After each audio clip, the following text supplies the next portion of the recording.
Students, internal security के point of view से एक टॉपिक सामने नजर आ रहा है जिसमें बताया जा रहा है कि भोपाल और इंदौर समेत देश के 50 एयरपोर्ट को उड़ाने की धमकी आई है। और अभी किसी अज्ञात शख्स ने अंग्रेजी में एक ईमेल भेजा था और सीआईएसएफ ने सख्ती बरतना शुरू जो है वो कर दिया है।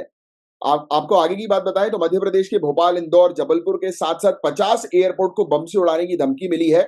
और मंगलवार को यानी कि ट्यूसडे को, आज ही के दिन 18 जून 2024 को भोपाल के राजा भोज एयरपोर्ट अथॉरिटी को धमकी भरा एक ईमेल भेजा गया। और भोपाल एयरपोर्ट के डायरेक्टर रामजी अवस्थी ने पुलिस को इसकी सूचना दी थी। शिकायत के आधार पर सीआईएसएफ ने एयरपोर्ट पर सर्चिंग करी और वहां मौजूद लोगों की भी चेकिंग की गई।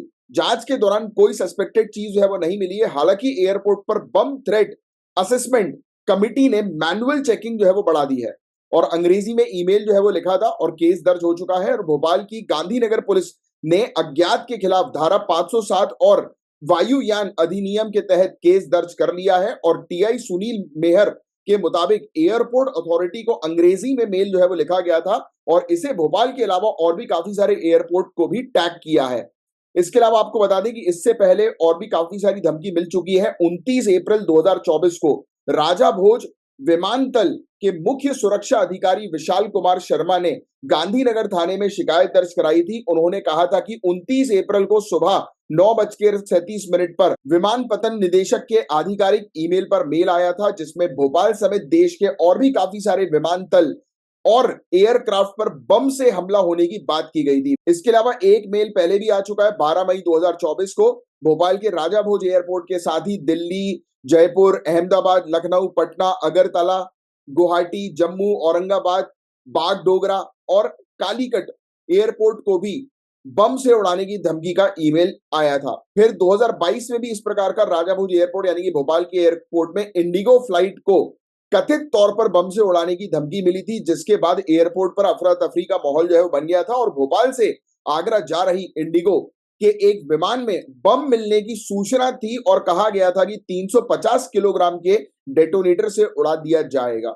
तो इस प्रकार की न्यूज जो है वो लगातार पिछले कुछ महीनों से कंटिन्यूअस जो है वो आ रही है। इस प्रकार की धमकियां मिल रही हैं और ऐसी धमकियों को जो है बिल्कुल भी जो है वो अवॉइड करना नहीं चाहिए, राइट। और आपका क्या ओपिनियन है इस चीज को लेकर नीचे कमेंट बॉक्स पर लिखकर बताएं। और क्योंकि ये इंटरनल यानी कि जो भी स्टूडेंट सिविल सर्विसेज की तैयारी कर रहे हैं तो आपके इंटरनल सिक्योरिटी के पॉइंट ऑफ व्यू से ये क्या होता है कि एक प्रकार की ईमेल जब इस प्रकार से, जैसे पिछले महीने भी कुछ ईमेल्स आए, ठीक है, तो इसका मतलब ये नहीं कि आपको उसको जो है वो सोचना है कि अरे पिछले महीनों में कुछ नहीं होता अब क्या होगा। भाई साहब, ये कई बार जो है वो हमारी सिक्योरिटी को चेक करने के लिए भी ये टेररिस्ट जो है वो इस प्रकार के ईमेल जो है बूस्ट करते हैं कि सिक्योरिटी जो है वो भी किस प्रकार से एक्टिव है कि नहीं है, राइट।